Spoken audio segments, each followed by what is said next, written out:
Let's open our Bibles to Acts chapter 12.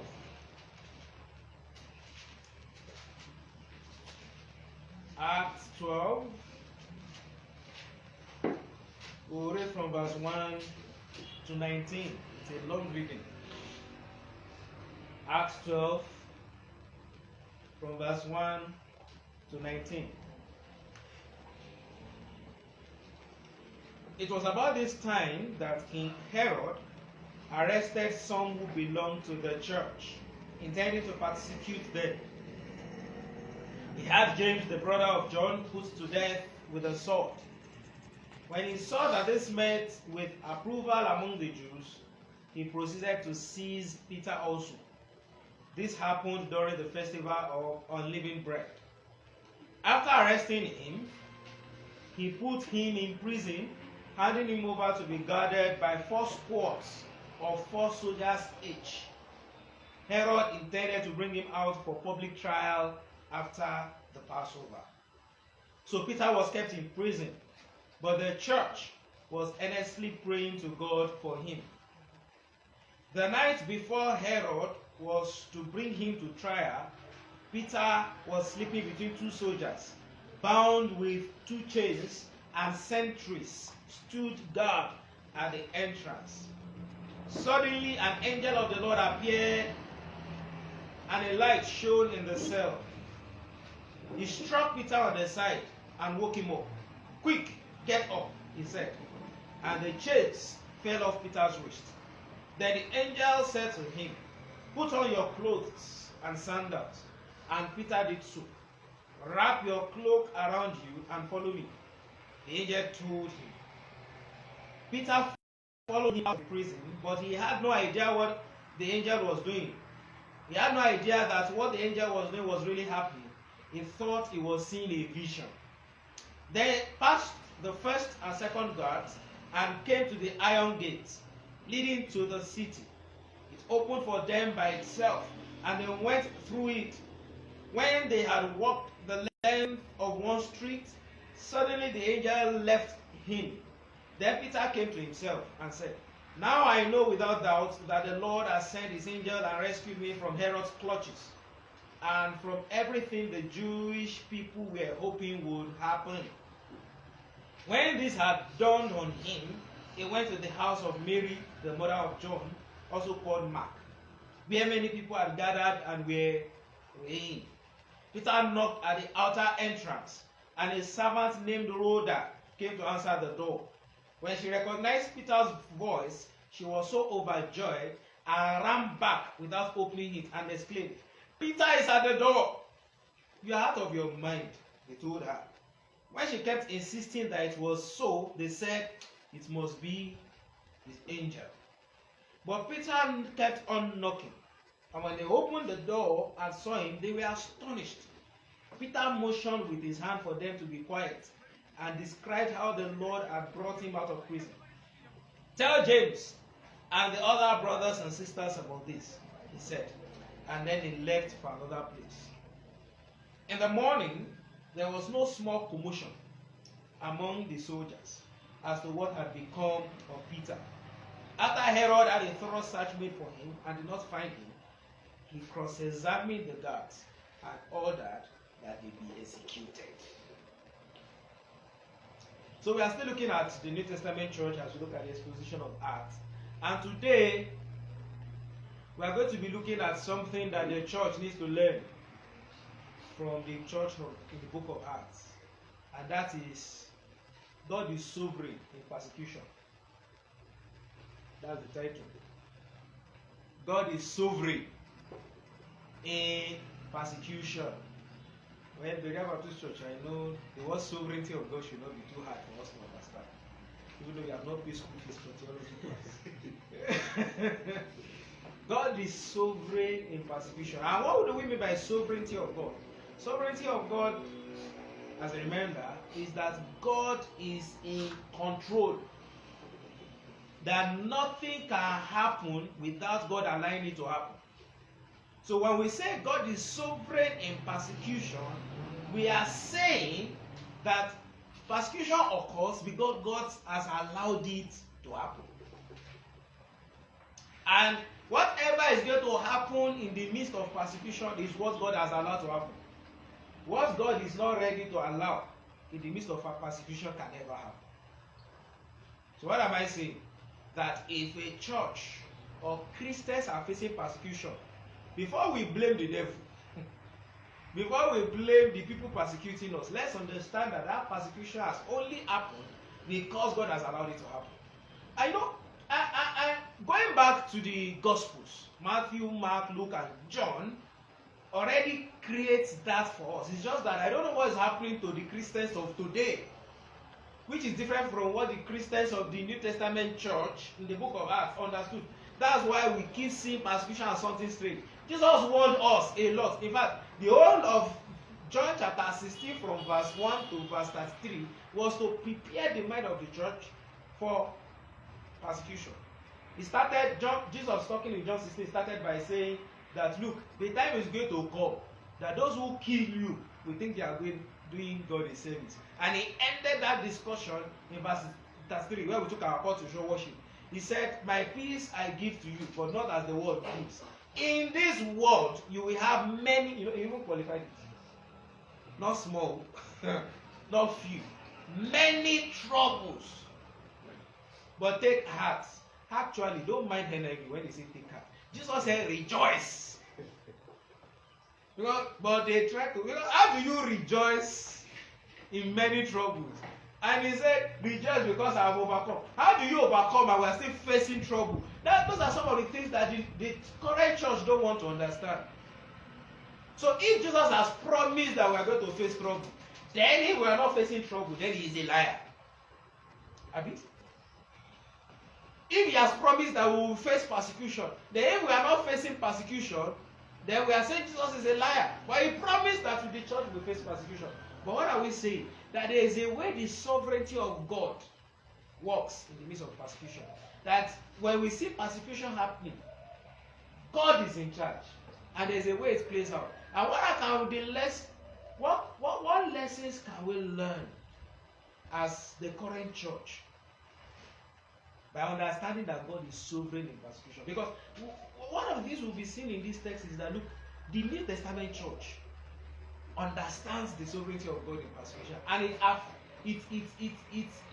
actually showed in the way they approached persecution. And our own different response today to persecution is a sign that we have not yet seen that God is the one in charge. That even when we are being persecuted, God is in charge. We have seen it earlier in our study. You remember the encounter of Paul with Jesus. He was still called Saul that time. He didn't change name anyway. When he met Christ, what did Jesus say? When he said, Lord, who are you? What did Jesus say to him? He said, I am Jesus, whom you persecute. So that tells you that even when the church is facing persecution, who is being persecuted? Jesus. So is there anybody who has the power to touch Jesus or let Jesus has allowed the person? Even his death. That's why I said nobody can take my life from me. I lay it down only to take it again. So it's the same thing because God is all powerful, God is all knowing. So it is not possible for the church to face persecution and you think it's one Islamic agenda. No, it's because God has allowed them to do it. So what lessons can we understand from God's sovereignty? See, God's sovereignty in persecution means that a church can be enjoying and another one is suffering. That's the first lesson we see here. Because look at that verse 12. He says, about this time. So the question is, what is the time we are talking about?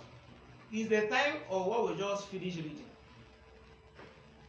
And what we just, you remember what we studied last week?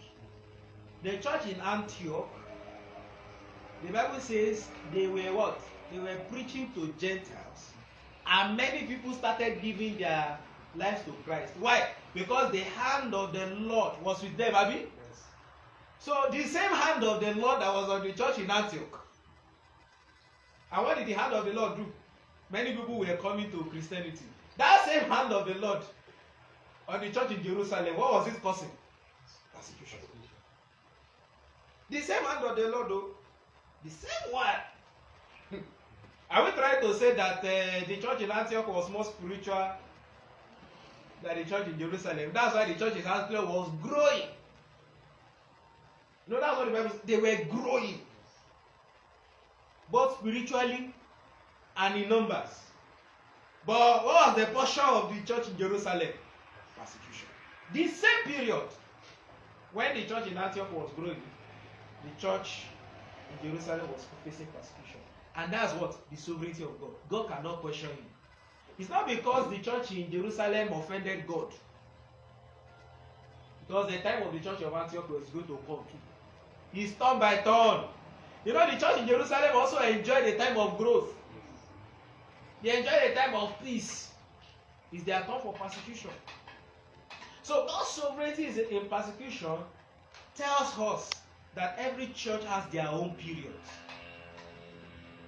The church may be experiencing period of growth and numerical, spiritual growth and peace.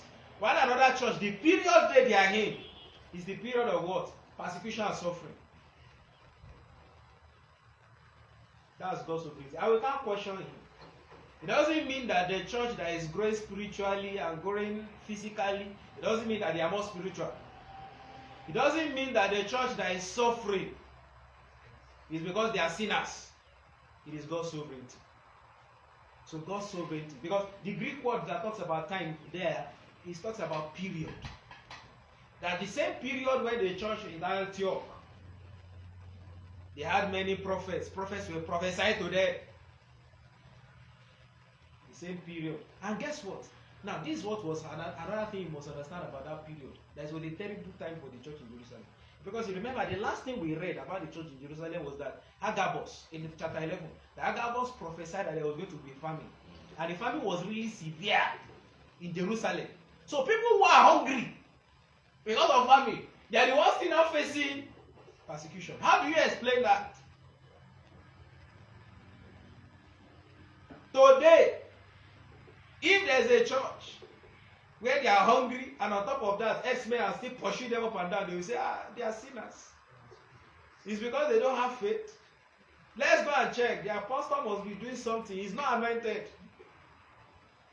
But this is the church in Jerusalem. They were suffering from famine, no food.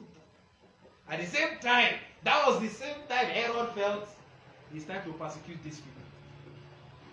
God's sovereignty. God's sovereignty. So, and it's the same thing that we need to understand. It may not be persecution. In Nigeria Baptist Convention now, there are some churches that when you enter the church, you'll be wondering, is this also a Baptist church? Because the money some of our Baptist churches have, especially in the south, I've not seen any church like that in the north. Even the so-called churches, he forget. Go to Lagos and see church. You'll be wondering, is this really a Baptist church? And yet, we have churches like Berea Baptist Church. Does that mean that we are less spiritual? No. It's a period for us. Who knows what the future of this church is going to be? Nobody can tell. Because some of those churches, First Baptist of Gariki started in one class in a nursery and primary school. Not many people know that. But look at it today. That time when they were in nursery and primary schools, the way some people are refusing to join us now, that's why some people refuse to worship with them. Because it's the same thing. But today now, every big man wants to worship there. It's period. So when it comes to persecution, if God has said this is the period of persecution for the church, there's nobody, no prayer can change it. That's the truth. And when it is the period, James was beheaded. James, the brother of John, the beloved. These are people. So what's not their portion? Because today, that's one of the things we talked about during Sunday school. That come to Jesus first, and you will make it, like the example is cited. That because you are following Jesus, you will make it. This is James and John. These were not poor people. They, what's the name of that their father again? They are their father, They had business, fishing business. Their fishing boats were so big that they had servants working with them. So these are not poor people. But Jesus said, leave everything and follow me. They left everything, and the final portion of James for following Jesus, it's not that he became rich. It's not that he got 10 boats. You know, he and his father were sharing one. Today we will say, if you can give that one to the Lord will give you 10. That's the line we will say today. But for James, the final portion he got from Jesus is that his head was removed. After leaving everything. It's God's sovereignty. And guess what? His brother that they left at the same time, that one almost clocked 100 years before he finally died. His own version of persecution, I don't know which one is worse. The one that they quickly removed his head, or the one that they threw to lions, put his hot oil, sent to Highland of Patmos. So he suffered. You know, when some people say he grew old, but if you know the level of suffering he went through. Sometimes you will wish that he had died early, at least. God's sovereignty. God's sovereignty.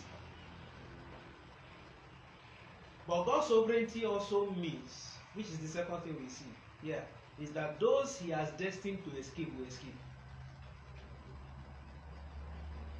It was a period of persecution for the church. But he has determined to save Peter. That you see, Peter, you're not going to die now. You know, some people like to read this place and say it's because, see, forget. Peter still finally died of persecution. So you know that? It's not that it was not time. Part of God's sovereignty. So it means that if it is not time for you to die in persecution, nobody can kill you. God's sovereignty means that if he is going to allow you to escape, you will escape.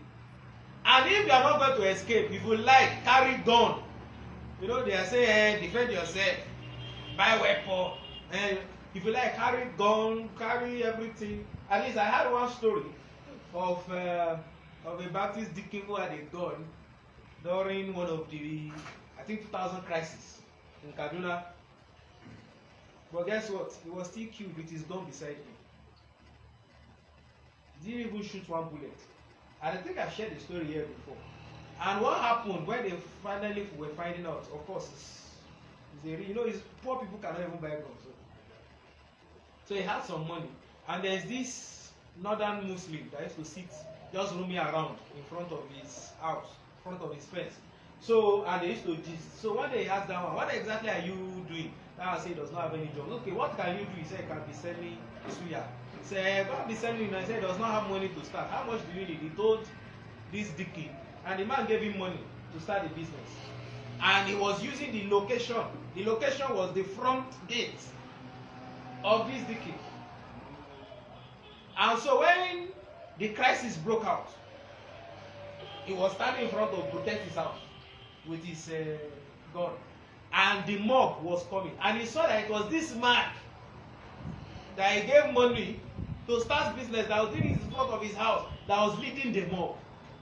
So in his mind, this person will not do anything to him. And that's why he had everything to protect himself, but he didn't think of using it until it was too late.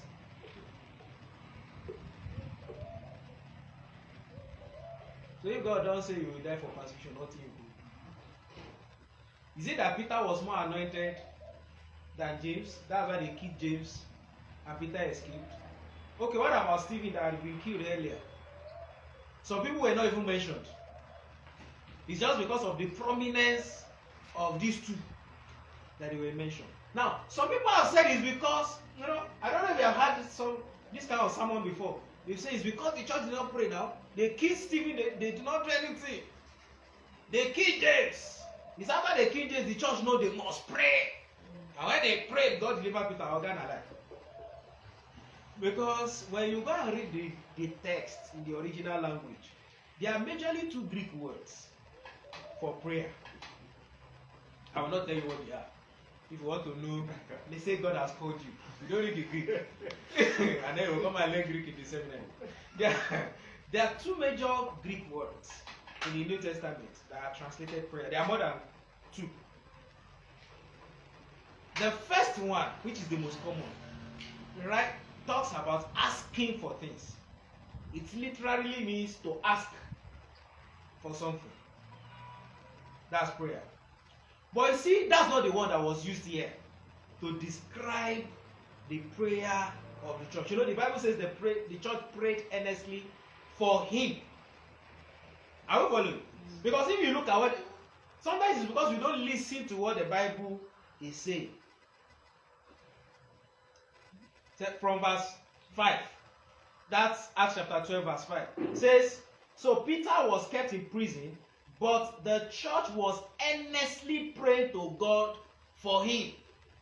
So they were praying for Peter. They were not praying for Peter's release. Because the idea here is to talk to God. To have a communion with God, not to ask God for something. That's the idea of the Greek word here. It's clearly stated about having a communion with God. And so they were praying earnestly for Peter, not for his release, but so that he will handle the persecution correctly. So that he will not deny the faith because of the persecution. And guess what? Was that prayer answered or not? It was answered. Because the angel had to slap Peter before he wake up. Didn't you read it in your Bible? You didn't see it? Verse 7. Suddenly an angel of the Lord appeared, and a light shone in the cell. There was suddenly light in the middle of the night. Peter did not wake up. Verse. The next said, he struck Peter on the side and woke him up. So if he did not strike Peter, imagine he was in prison. He knows that he was about to die, but he was just sleeping. So yes, God answered the prayer because he was at peace. That's the kind of peace Jesus promised when he said, my peace I give to you. So Peter was so much at peace because the church was praying for him. He was so much at peace that even when the angel was bringing him out of the prison, he said, in a vision, he was not even thinking of escape. The church themselves, do you think they were praying for his release? No. That's why even when Rhoda came and said Peter is at the door, if their prayer was, Lord, release Peter, they will have thought maybe God has answered their prayer. But that was not their prayer. Their prayer was, God sustain him. We commit Peter to you. They were not asking for anything. We commit Peter to you. Whatever you want to do, do. Now when finally Rhoda can say, I say it for God, said, they say, it must be his angel. Because it didn't cross their mind at all. Because they have come to accept the sovereignty of God concerning the persecution. That it has only happened because God has allowed it.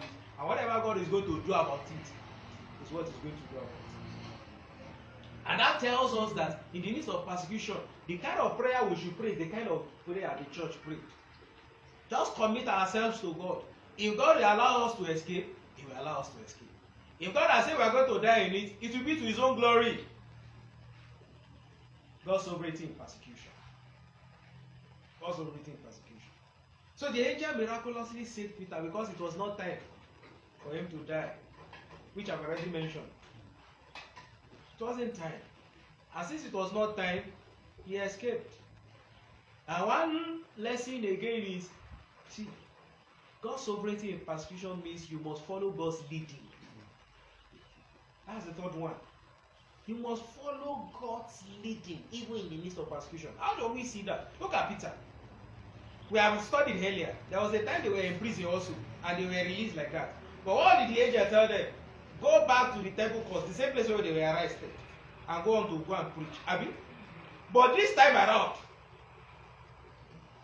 Peter, he hid somewhere, such that Herod searched the whole city of Jerusalem. He could not find Peter.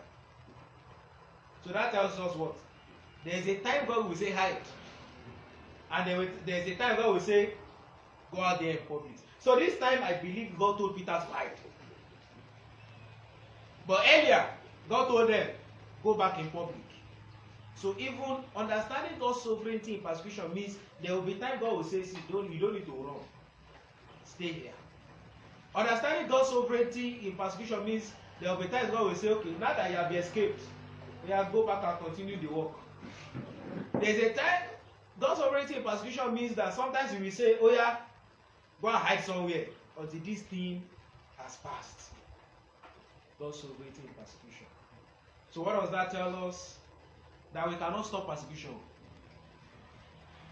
Because it's God's sovereign act. And that when it comes, it doesn't mean that we are more spiritual or less spiritual. It is God that has determined it. And that we should learn to pray correctly like the church did in the midst of persecution. And that we must learn to listen to God. So persecution is the reality for the New Testament church. If we are not facing it now, we will still face it. It's a time. And if any church is facing it, they will not face it for life. It's a time. That is the pattern we have seen. And so I want us to pray like the church. Not asking for anything, but just simply committing ourselves to God. The Lord, I commit myself unto you. And whatever your sovereign act wants to do it in my life. Say, Lord, as 2024 is coming to a close, I commit myself unto you. Whatever you want to do your sovereignty, Lord, do it. Say, Lord, I commit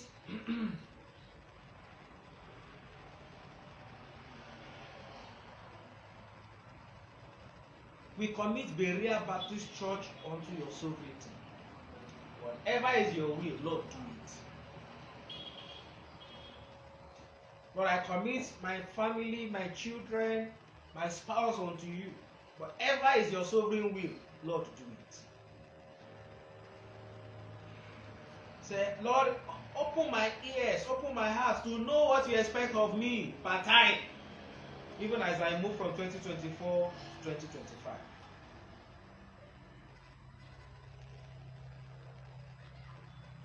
Let's begin to bring our prayers to a close.